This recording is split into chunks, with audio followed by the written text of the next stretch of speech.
People who have stories they want to share, but have not found a question relevant to them.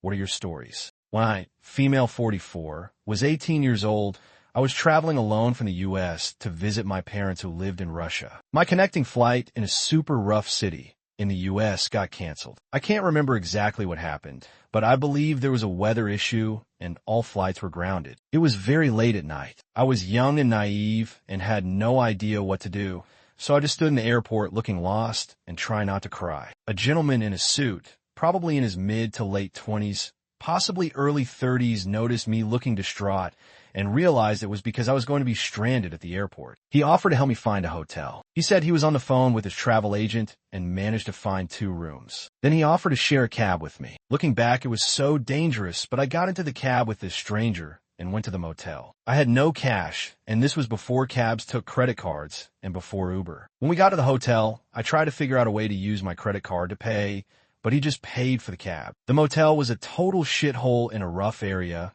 but there were no other rooms because of canceled flights. While we were checking in, a prostitute popped into the lobby and asked if we had any condoms. I was too dumb to be terrified. When I went to give the clerk my credit card for the room, this guy said no and paid for both rooms. He asked me how I was going to get back to the airport in the morning, and I told him I would figure something out, but truthfully, I had no idea as I had no way to get any cash. This man walked me to my door and did not even stop at the door. Did not suggest drinks, did not suggest hanging out, didn't try anything. He continued to walk past my room and said over his shoulder, "Please make sure you lock the door." I am sure this motel was used to pay by the hour clientele, as in the morning the front desk called my room to tell me that my boyfriend had left an envelope for me. In the envelope was a $20 bill and a note that said, "Use this to get back to the airport." He never told me his last name or any way to find him later.